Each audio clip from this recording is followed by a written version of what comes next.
Hello friends, अस्सलाम वालेकुम।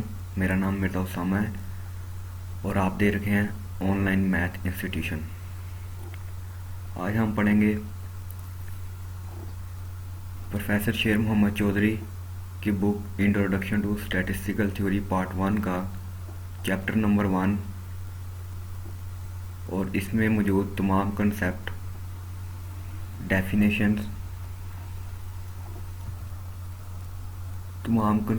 Definitions, MCQs, short questions और लॉन्ग क्वेश्चंस सिर्फ इस एक वीडियो में।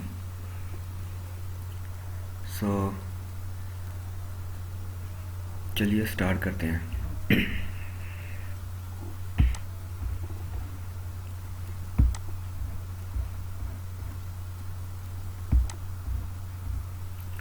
So first of all chapter का इंट्रोडक्शन और बुक का इंट्रोडक्शन और चैप्टर नंबर 1 का introduction. First of all, important point in introduction, the word statistics come from Latin word status। जो लफ्ज़ स्टैटिस्टिक्स है ये एक लैटिन ज़ुबान के लफ्ज़ स्टेटस से निकला है, मीनिंग ए पॉलिटिकल स्टेट, जिसके मतलब हैं पॉलिटिकल स्टेट के।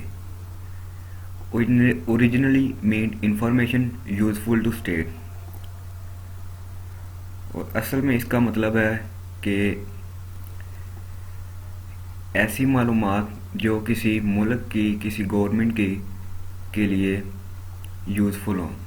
For example, information about size of population, मिसाल के तौर पर पॉपुलेशन का साइज़ एंड आर्म फोर्सेस और आर्मी का size. The word statistics was first used by German scholar Gottfried Achenwall. ये जो वर्ड स्टैटिस्टिक्स है ये सबसे पहली दफ़ा यूज़ हुआ था 18वीं सदी में एक जर्मन स्कॉलर थे गोटफ्रीड एचेनवेल, इन्होंने सबसे पहली दफ़ा इसे यूज़ किया था।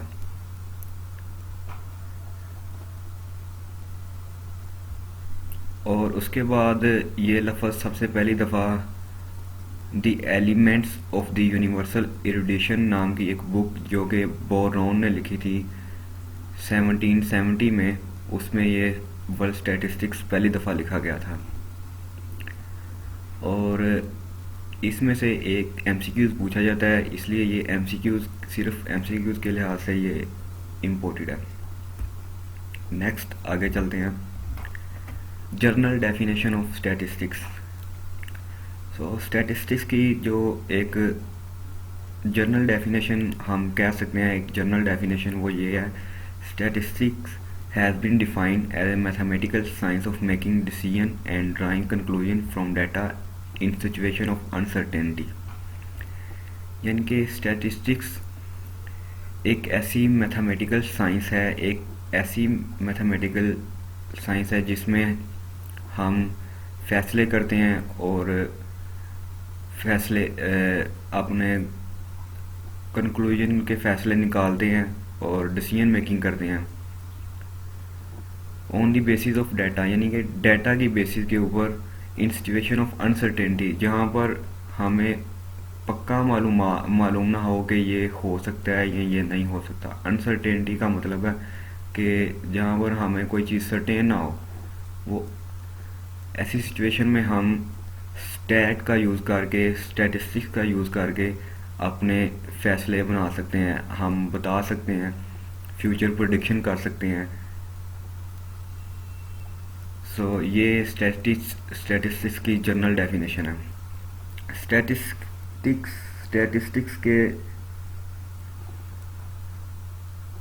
3 मीनिंग्स हैं और इसकी 3 सेंसेस हैं। फर्स्ट सेंस जो है वो प्लूरल सेंस है। Firstly it is used in plural sense to refer to a numerical fact in any field of study. Plural sense में ये एक न्यूमेरिकल फैक्ट एंड फिगर को ये रिप्रेजेंट करता है, किसी भी स्टडी में, और ये फैक्ट्स एंड फिगर्स एक सिस्टमेटिक मैनर में इकट्ठे किए जाते हैं और प्रेजेंट किए जाते हैं किसी खास मकसद के लिए। उसके बाद आती है सिंगुलर सेंस। सिंगुलर सेंस में the word statistics is used in singular sense. In this sense, it refers to the science comprising methods which are used in the collection, presentation and analysis and interpretation of numerical data. अब इस sense में word statistics इस तरीके से use किया जाता है कि इसमें वो तमाम मेथड्स, वो तमाम तरीक़ाकार जो कि डाटा को इकट्ठा करने में और उसको प्रेजेंट करने में और उस डाटा की इंटरप्रिटेशन करने में यूज़ होते हैं, ये उस सेंस में यूज़ किया जाता है। Number 3, technical sense as a plural of statistic. Thirdly, the word statistics is used in a technical sense as a plural of statistic. By statistic, we mean a quantity calculated from a few observations taken on the basis of sample basis. Thirdly, ये use होता है statistics के plural के तौर पे technical sense में। Statistic ऐसी कोई भी क्वांटिटी होती है जो किसी सैंपल को रिप्रेजेंट करती है या सैंपल की खुसूसियात को रिप्रेजेंट करती है।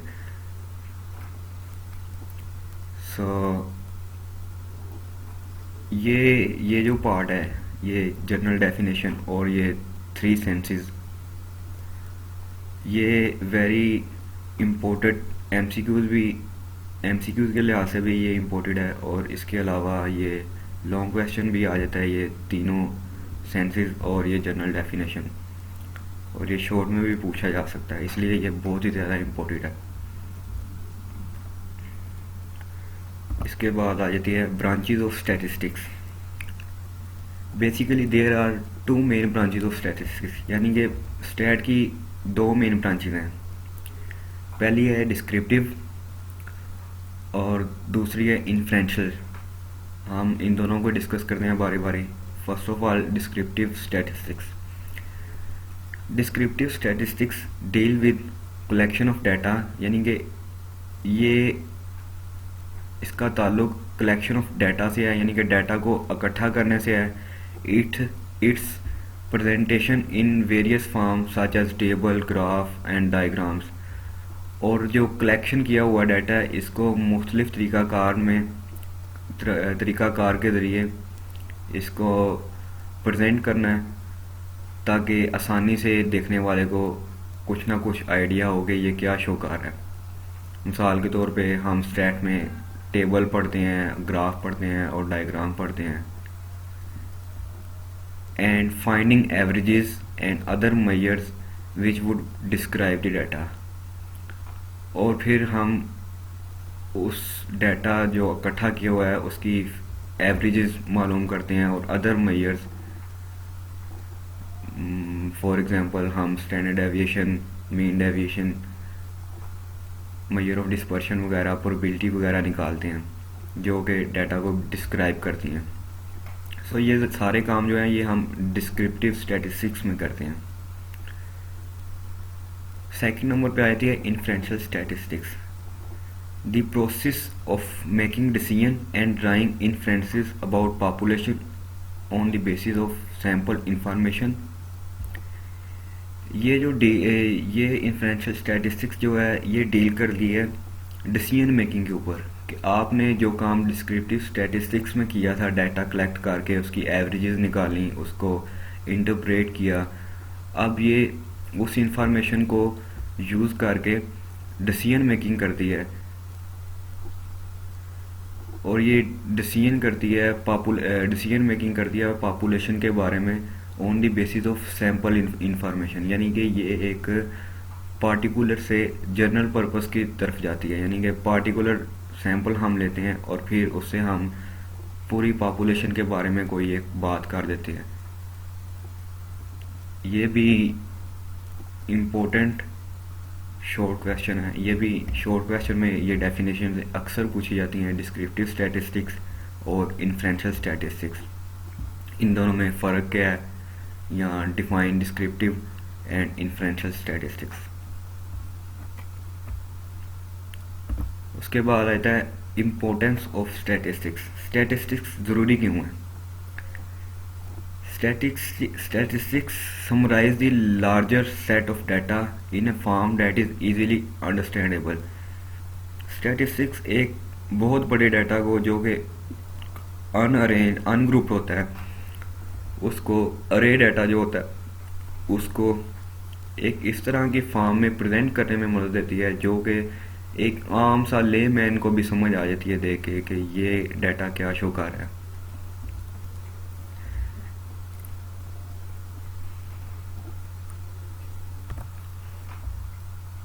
Secondly, it is used for drawing a general conclusion and making decision.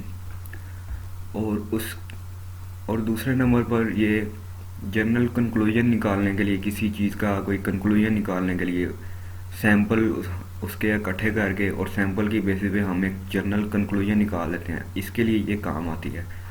और डिसीजन मेकिंग में काम आती है। ये जितने भी जुआरी गैम्बलर वगैरह होते हैं, या क्रिकेट में आपने देखा होगा, क्रिकेट में ख़ास तौर पे, या कोई भी ऐसी गेम्स वगैरह हो, उनमें ये डिसीजन मेकिंग के तौर पे काम आती है।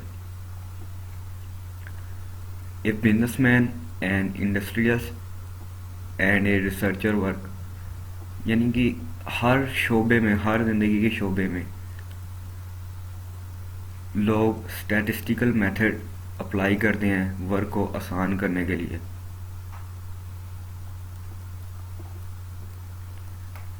और ये इम्पोर्टेंट नहीं है, मगर फिर भी ये अक्सर औकात पूछ लिया जाता है, मगर इतना इम्पोर्टेंट नहीं है। इसके ये 3 पॉइंट जो हैं, अगर ये आप लिख दें तो आपका कवर हो जाएगा।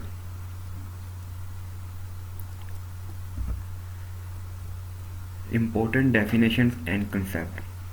स्टैट को आपने अगर समझना है ना, अगर आगे आपने स्टैट समझनी है तो आपको ये जितनी भी डेफिनेशंस हैं, ये जो इधर लिखी हुई हैं, ये आपके लिए आनी और इनको समझना आपके लिए बहुत ज़रूरी है। सो हम बारी बारी इनको डिटेल से डिस्कस करते हैं और समझते हैं कि ये क्या लिखा हुआ है। सो फर्स्ट डेफिनेशन है वेरिएबल्स। वेरिएबल्स क्या होते हैं? Variables a quantity that varies from individual to another individual. एक ऐसी क्वांटिटी, एक ऐसी चीज़ जो कि बदलती रहती है, चेंज नहीं रहती, बदलती रहती है। मिसाल के तौर पे टाइम है, टाइम बदलता रहता है, हर वक्त बदलता रहता है, तो ये एक वेरिएबल है। इसी तरह कोई भी ऐसी चीज़ जो हमेशा बदलती रहती है, जिसकी वैल्यू फिक्स नहीं है, जो बदलती रहती है, वो एक वेरिएबल है। अब वेरिएबल की भी टाइप्स होती हैं। उन टाइप्स में एक टाइप्स है क्वांटिटेटिव वेरिएबल। ऐसे variable that can be measure numerically. ऐसे वेरिएबल जो कि न्यूमेरिकली मेजर किए जा सकें, यानी कि जिनकी कोई नंबर में वैल्यू आ रहे, जिनका कोई न्यूमरल आउटपुट हो। ऐसे वेरिएबल जो कि जिनको हम कोई नंबर असाइन कर सकें, उन वेरिएबल को कहते हैं क्वांटिटेटिव वेरिएबल। सेकंड नंबर पे वेरिएबल क्वालिटेटिव वेरिएबल है। Variable that can not be measure numerically. ऐसे वेरिएबल जो कि न्यूमेरिकली मेजर ना किए जा सकें। मिसाल के तौर पे खूबसूरती को न्यूमेरिकली मेजर नहीं किया जा सकता। इसी तरह गुस्से को भी न्यूमेरिकली मेजर नहीं किया जा सकता। हम ये कह सकते हैं वो बहुत गुस्सा है, मगर हम ये नहीं कह सकते कि वो 100% गुस्सा है, या 200% गुस्सा है, या वो 100 गुस्सा है, या 200 गुस्सा है, या 10 गुस्सा है। इसी तरह ये क्वालिटेटिव वेरिएबल्स हैं। और क्वांटिटी वेरिएबल मिसाल के तौर पे वो उसकी हाइट जो है, ये क्वांटिटी वेरिएबल है। इसको हम नंबरिंग में मेजर कर सकते हैं। मिसाल के तौर पे 7 feet, 12 feet, 7 feet 10 inches etcetera. फिर आगे आ जाता है discrete variables. A variable which can assume only specific value with in A given range. ये एक ऐसी वेरिएबल्स होते हैं जो कि स्पेसिफिक वैल्यू लेते हैं, यानी कि स्टेप वैल्यू लेते हैं, नंबर वैल्यू लेते हैं। नंबर वैल्यू, हम इसे अगर कहें ना नंबर वैल्यू, मिसाल के तौर पे अगर 1 से 10 तक की रेंज है तो 1 से 10 तक की रेंज में जितने भी नंबर आएंगे ना, नेचुरल नंबर्स, ये सिर्फ उनको लेंगे। मिसाल के तौर पे 1 2 3 4 5 6 7 8 9 10, ये सिर्फ ये जंप करेंगे 1 से 2, इन 1 और 2 के दरमियान वाली वैल्यू ये स्किप कर देंगे और 1 से 2 पे जाएंगे। ये डिस्क्रीट वेरिएबल की प्रॉपर्टी है, यानी कि ये सिर्फ नंबर, नेचुरल नंबर ही लेते हैं। फिर आ जाता है continuous variable, a variable which can assume any value with in A given range. Continuous variable ऐसे वेरिएबल होते हैं जो कि कोई भी वैल्यू अज्यूम कर सकते हैं with in A given range, यानी कि ये नेचुरल नंबर भी लेंगे और नेचुरल नंबर के अलावा ये रियल नंबर भी लेंगे। रियल नंबर में यानी कि पॉइंट में भी नंबर आ सकते हैं, इसमें फ्लोटिंग पॉइंट नंबर भी आ सकते हैं, डेसिमल में नंबर भी आ सकते हैं, 1.5 2.5 3.5। इन दोनों की एग्जांपल अगर डिस्क्रीट वेरिएबल की एग्जांपल लें तो इसकी एग्जांपल है इलेक्ट्रॉनिक वॉच, यानी कि एक इलेक्ट्रॉनिक वॉच है ना, जो जिसमें सेल डलते हैं और जो इलेक्ट्रॉनिकली बताती है, वो हमेशा इसको रिप्रेजेंट करती है डिस्क्रीट वेरिएबल को। और कॉन्टिन्यूस वेरिएबल की अगर एग्जांपल लें तो कॉन्टिन्यूस वेरिएबल में एक जो क्लॉक होता है, क्लॉक जिसके अंदर सुइयां लगी होती हैं और सुइयां घूम रही होती हैं, वो कॉन्टिन्यूस वेरिएबल की मिसाल, उसने 1 और 2 के दरमियान में से भी गुजर के जाना है, तो वो कॉन्टिन्यूस वेरिएबल का काम करती हैं। फिर उसके बाद आता है डाटा। कॉन्टिन्यूस डाटा और डिस्क्रीट डाटा, दो तरह का डाटा होता है। Continuous data which can be describe by continuous variable, यानी कि एक ऐसा डाटा जो किसी कॉन्टिन्यूस वेरिएबल के ज़रिए डिस्क्राइब किया जा सके, वो कॉन्टिन्यूस डाटा होता है। फिर उसके बाद आता है discrete data which can be describe by discrete variable, ऐसा डाटा जो किसी डिस्क्रीट वेरिएबल के ज़रिए रिप्रेजेंट किया जा सके, डिस्क्राइब किया जा सके, उसे डिस्क्रीट डाटा कहते हैं। फिर आ जाते हैं constant any quantity which does not vary from individual to individual, ऐसी क्वांटिटी जो हमेशा पक्की हो, फिक्स हो, जिसकी वैल्यू कभी चेंज ना हो, वो कांस्टेंट कहलाती है। उसके बाद आ जाता है population. Totality of group under discussion is called population. Population का मतलब ये नहीं कि ये आबादी के बारे में बात हो रही है, आमतौर पर यही समझा जाता है कि पॉपुलेशन आबादी को कहा जाता है, मगर आबादी नहीं। इसका मतलब है कि वो तमाम ग्रुप्स जिनको आप स्टडी कर रहे हैं, totality of group under discussion, जो आपकी डिस्कशन में मौजूद हैं, टोटल ग्रुप, वो पॉपुलेशन कहलाते हैं। मिसाल के तौर पे अगर आपने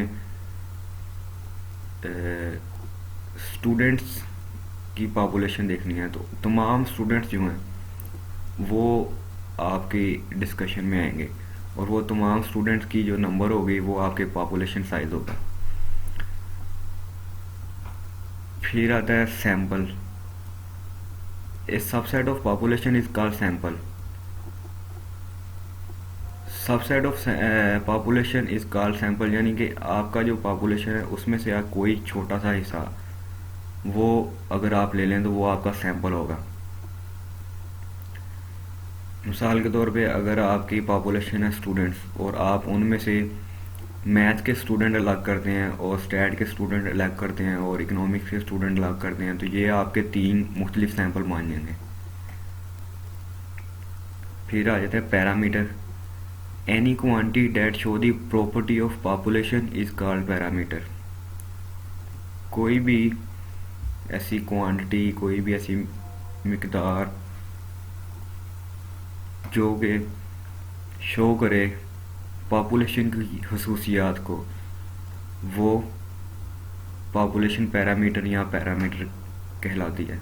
उसके बाद आते हैं statistic any quantity that show the property of sample is called statistic. कोई भी मिकदार जो कि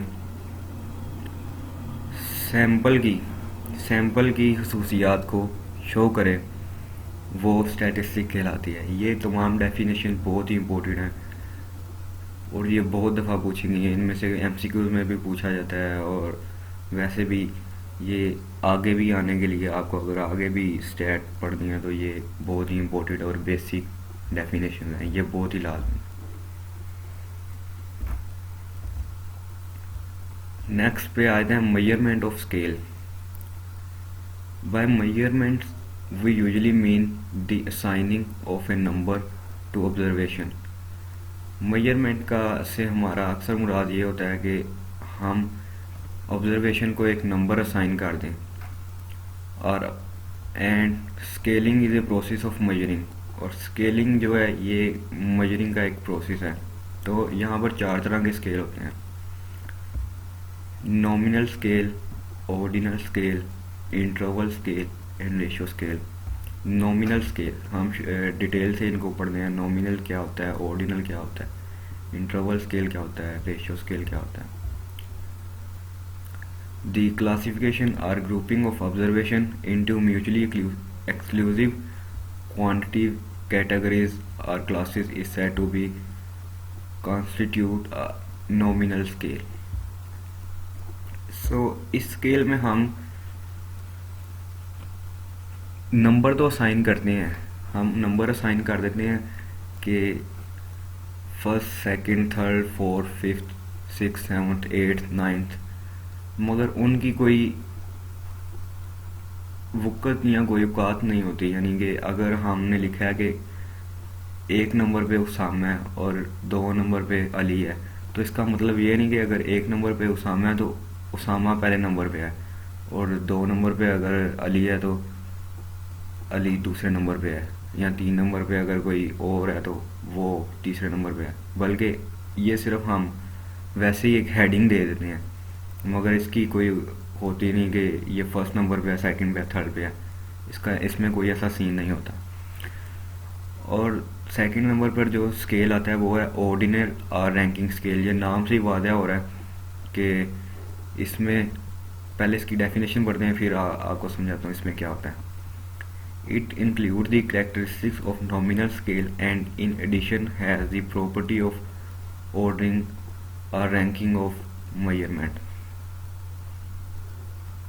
अच्छा, इस स्केल में क्या होता है, इस स्केल में ये जो नॉमिनल स्केल की प्रॉपर्टी है कि हम जो है नंबर असाइन करते हैं अपनी ऑब्जर्वेशन को, ये होती है। और इन एडिशन इसमें एक और प्रॉपर्टी होती है कि इसमें जो हम नंबर असाइन करते हैं उनकी वक़्त होती है, इनकी औकात होती है। यानी कि अगर मैं फर्स्ट नंबर पे उसामा है और सेकंड नंबर पे अली है और थर्ड नंबर पे कोई और है, तो इसका मतलब है कि फर्स्ट नंबर पे उसामा है तो उसामा फर्स्ट है, और सेकंड नंबर पे अगर कोई और है तो अली है मिसाल के तौर पे, तो अली सेकंड है, एंड थर्ड नंबर पे अगर कोई और है तो फिर वो थर्ड नंबर पे है। सो इस तरह से ये ऑर्डिनल और रैंकिंग स्केल काम करता है। और उसके बाद आता है इंटरवल स्केल। एक measurement scale possessing a constant interval size but not a true zero point is called interval scale. अच्छा, ये मेजरमेंट स्केल में क्या होता है, इसमें एक कांस्टेंट डिस्टेंस होता है, कांस्टेंट इंटरवल होता है, मगर इसमें ज़ीरो कोई वैल्यू नहीं होती। यानी कि इसकी कभी भी वैल्यू ज़ीरो नहीं आ सकती। इसमें ये स्टार्ट तो ज़ीरो से ऊपर से ही हमेशा स्टार्ट होगा, 0.1 से स्टार्ट होगा। ये कभी भी इसकी वैल्यू ज़ीरो नहीं आ सकेगी। फिर आ जाता है ratio scale. It is a special kind of interval scale where scale if measurement has a true value 0 point as its origin. यानी कि इसके ये भी एक ख़ास किस्म का इंटरवल स्केल होता है जिसमें यानी कि ट्रू वैल्यू ज़ीरो आ सकती है। मिसाल के तौर पे इंटरवल स्केल में क्या था कि इंटरवल स्केल में किसी बंदे की अगर हाइट है तो वो कभी भी ज़ीरो नहीं हो सकती, क्योंकि ज़ीरो हाइट का कोई बंदा होता ही नहीं है। और रेशियो स्केल में क्या है कि रेशियो स्केल में हम ज़ीरो हो सकता है, यानी कि मिसाल के तौर पे अगर आपका टेम्परेचर है, हीट या टेम्परेचर, टेम्परेचर क्या होता है, टेम्परेचर माइनस माइनस में भी चले जाता है, ज़ीरो पे ये हो जाता है, टेम्परेचर 0 डिग्री पे भी होता है, माइनस पे भी होता है और 1 पे भी होता है। तो ये टेम्परेचर जो है ये रेशियो स्केल में मेजर किया जाता है। सो ये थे हमारे 4 मेजरमेंट्स ऑफ स्केल। उसके बाद आता है कलेक्शन ऑफ डाटा।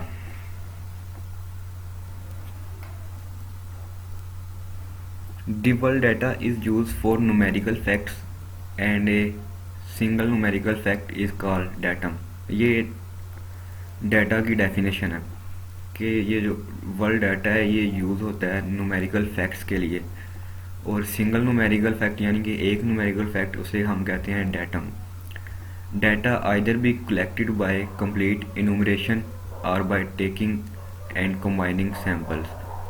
डाटा को दो तरीक़ों से कलेक्ट किया जा सकता है। नंबर 1 कि हम एक कंप्लीट इनुमरेशन यानी कि हम हर इंडिविजुअल के पास जाएं और उससे डाटा कलेक्ट करें, और नंबर 2 हम सिर्फ चंद सैंपल इकट्ठा करें और उसकी बेस पे कोई काम करें, तो वो ये भी हम डाटा इकट्ठा कर रहे हैं।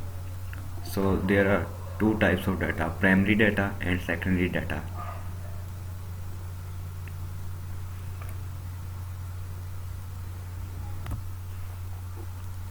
So primary data.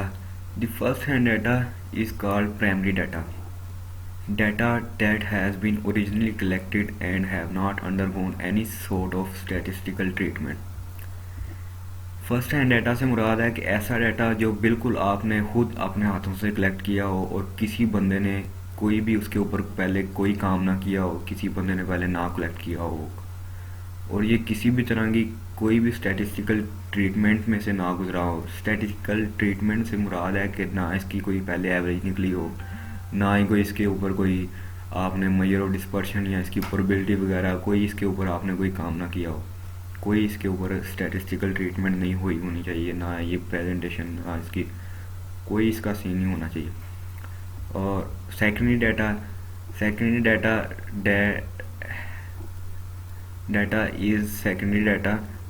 Second hand data is called secondary data, यानी कि जो दूसरी दफ़ा या पहली दफ़ा इस्तेमाल नहीं हुआ, दूसरी दफ़ा हुआ, तीसरी दफ़ा जो इस्तेमाल हो रहा है, चौथी दफ़ा जो इस्तेमाल हो रहा है डाटा, वो सेकेंडरी डाटा होता है। यानी कि जो आपने ओरिजिनली कलेक्ट नहीं किया हुआ और जो स्टैटिस्टिकल ट्रीटमेंट से गुजरा हुआ डाटा, वो सेकेंडरी डाटा कहलाया जाता है। ये भी शॉर्ट क्वेश्चन पूछ लिया जाता है अक्सर, प्राइमरी और सेकेंडरी डाटा में क्या फ़र्क है, ये एमसीक्यूज़ में भी आ जाता है। Collection of primary data, very very important long question है, ये अक्सर पूछा गया है। Collection of primary and secondary data का ये क्वेश्चन बहुत ही ज़्यादा इम्पोर्टेंट है, तो हम ये डिस्कस करते हैं कि किस तरीके से primary data, first hand data को हम कलेक्ट करते हैं। सो इसके 5 मेथड हैं। फर्स्ट मेथड है direct personal investigation. Direct personal investigation से मुराद कि किसी बंदे से पर्सनली जाके उससे डाटा मालूम करना, उससे सवाल जवाब करना, उससे पूछना, जो हम इंटरेस्ट रखते हैं उसके मुताबिक हम पूछें। डायरेक्ट यानी कि सीधी तरह से, पर्सनल उस बंदे के पास जाना पर्सनली, और इन्वेस्टिगेशन उस बंदे से इन्वेस्टिगेट करना। सो पढ़ते हैं क्या लिखा हुआ है। In this method an investigator collects the information personally from the individual concern. यानी कि इस मेथड में क्या होता है कि एक इन्वेस्टिगेटर जो होता है वो कलेक्ट करता है information personally from the individual, उस पर्सनली उस बंदे से जो कंसर्न हो, यानी कि जिससे हम डाटा लेना चाह रहे हो। This is very costly and much time consuming. ये बहुत ही ज़्यादा कॉस्टली भी है, यानी कि बहुत ज़्यादा खर्चा आता है अगर हमने बहुत ज़्यादा लार्ज स्केल पे करना हो, और इसके लिए टाइम भी बहुत ज़्यादा चाहिए। फिर आता है सेकंड नंबर पे indirect investigation. In this method an investigator collects information from the neighbour of the individual. यानी कि इस मेथड में क्या होता है कि हम डायरेक्ट बंदे को नहीं अप्रोच करते, हम इनडायरेक्ट तरीके से, यानी कि उस बंदे के नज़दीकी कोई बंदा है या उस बंदे के नज़दीकी कोई उसका दोस्त सज्जन कोई भी, यानी कि जानने वाला उसका, उससे हम डाटा जो है वो हासिल करने की कोशिश करते हैं, उससे सवाल जवाब पूछते हैं। और ये हमें क्यों इसकी ज़रूरत पड़ती है, क्योंकि बाज़ का कुछ सवालात ऐसे होते हैं जिनके जवाबात वो बंदा खुद नहीं देना चाह रहा होता, या मिस इन्फॉर्मेशन का खतरा होता है, यानी कि वो गलत इन्फॉर्म करेगा। मिसाल के तौर पे अगर हम किसी की सैलरी के बारे में पूछें, तो सैलरी अगर इनकम टैक्स वगैरह का कोई सीन है, तो इनकम टैक्स हो सकता है कि उसकी सैलरी बहुत ज़्यादा हो और वो सैलरी अपनी सही ना बताए टैक्स की वजह से, या एक बंदा उसकी सैलरी कम है और वो शर्मिंदगी की वजह से ना बताए सही सैलरी। तो इस तरह की सिचुएशन से बचने के लिए हम इनडायरेक्ट इन्वेस्टिगेशन करते हैं, यानी कि उससे उसके करीबी जो लोग होते हैं उनसे पूछते हैं। फिर आ जाता है कलेक्शन थ्रू क्वेश्चनरियर्स। क्वेश्चनरियर्स से मुराद क्या है कि एक ऐसा क्वेश्चन पेपर तैयार करना है जिसके ऊपर हम कुछ क्वेश्चन लिख लेते हैं और वो क्वेश्चन हम लोगों से जाके पूछते हैं। मिसाल के तौर पे मरदमशुमारी वाले जब आते हैं तो वो घर के अफराद के बारे में पूछते हैं, ये इन्होंने क्वेश्चन लिखे होते हैं अपने क्वेश्चन पेपर के ऊपर, वो सबसे फिल करवाते हैं। सो इस मेथड में भी यही सारा कुछ है। In this method some questions are wrote in a page and distribute between the individual for giving answer. This is not much costly. It is useful for normal scale but not for large scale. यानी कि ये जो है ये ज़्यादा नहीं है, costly नहीं है, मगर ये नॉर्मल स्केल के लिए काम करेगा, मगर बहुत ज़्यादा जो लार्ज स्केल है ना, ये उसके लिए प्रॉब्लम होती है। और ये भी टाइम कंज्यूमिंग है, ऐसे हर बंदा नहीं कर सकता, गवर्नमेंट ऑफिशियल ये इसे ज़्यादातर करते हैं। फिर चौथे नंबर पे आता है कलेक्शन और through enumeration through enumerators. In this method a group of trained enumerator with questionnaire send to the relevant area for collecting the information. ये भी उसी तरह का ही तकरीबन है कि इसमें भी एक ट्रेन इनूमरेटर्स, एक ऐसे बंदे जिनके हाथ में हम एक टीम भेजते हैं क्वेश्चनियर थमा के ये जाएं और जाके ये फिल करवा के लाएं। सो ये भी पिछले से मिलता जुलता ही है। Collection through local sources. पांचवा मेथड है collection through local sources. In this method there is no formal collection of data. यानी कि इसमें क्या है कि हमारे पास कोई फॉर्मल तरीका नहीं है, कोई एक खास तरीका कार नहीं है। इसमें हम एक बस एजेंट हायर करते हैं, एक कोई बंदा हायर करते हैं या लोकल करस्पॉन्डेंट हायर करते हैं और उन्हें हम डायरेक्ट करते हैं, उन्हें हम कहते हैं कि जाएं फलां जगह पर जाएं और डाटा इकट्ठा करें। मिसाल के तौर पे हमारे एजेंट्स वगैरह आईएसआई या इस तरह के जो एजेंट्स होते हैं, हम उनको हायर करते हैं और वो फिर दूसरे मुल्कों में जाके या अपने मुल्क में जो डाटा वगैरह इकट्ठा करते हैं और अपनी एसोसिएशन को देते हैं वो डाटा वगैरह। कलेक्शन थ्रू लोकल सोर्सेज, यानी कि हम अपने सोर्सेज होते हैं और वो यूज़ करते हैं। फिर आ जाता है कलेक्शन ऑफ सेकेंडरी डाटा। इसमें क्या होता है, इसको हम ये फर्स्ट नंबर पे आ जाता है कलेक्शन थ्रू ऑफिशियल्स। ऑफिशियल यानी कि publication of statistical division ministry, यानी कि स्टैटिस्टिकल डिवीजन मिनिस्ट्री के जो मैगज़ीन वगैरह में जो डाटा छपता है वो सेकंड हैंड डाटा होता है, इनके ज़रिए हम डाटा इकट्ठा कर सकते हैं। और ये जो एग्रीकल्चर मिनिस्ट्री, फूड मिनिस्ट्री वगैरह, ये सारी ऑफिशियल्स आते हैं, मिनिस्ट्री जितनी भी हैं ये ऑफिशियल्स होते हैं और ये जो डाटा करती हैं, छापती हैं, वो सारा डाटा सेकंड डाटा होता है। Semi officials, State Bank of Pakistan, Railway Board, Board of Economic Inquiry, ये सेमी ऑफिशियल्स उदाहरण हैं और ये जो डाटा छापते हैं ये सेकंड डाटा होता है। फिर उसके बाद है publication of trade association, chamber of commerce. यानी कि जो ताजरों के जो पब्लिकेशन जो उनके होते हैं, मैगज़ीन्स वगैरह रसाले वगैरह होते हैं, और चैम्बर ऑफ कॉमर्स के जो मैगज़ीन और रसाले वगैरह में जो डाटा छपता है वो सेकेंडरी डाटा होता है। फिर उसके बाद आता है technical and trade journals and newspaper, यानी कि ताजरों के जो मैगज़ीन वगैरह और अखबारात में जो छपते हैं वो होते हैं। और उसके बाद आ जाता है research organisation such as universities and other institute. फिर आता है रिसर्च ऑर्गेनाइजेशन, मिसाल के तौर पे यूनिवर्सिटियाँ और जो और कोई जो इंस्टीट्यूट होते हैं वो जो कोई छापते हैं, तो ये सेकेंडरी में आ जाता है। तो ये थे सारे हमारे जो मेन टॉपिक थे, और आई होप आपको समझ आए होंगे। और अगर आपको नहीं समझ आए तो आप कमेंट बॉक्स में कमेंट करके पूछ सकते हैं। Thank you for watching this video. Like करें, कमेंट करें, शेयर करें और चैनल को सब्सक्राइब करें।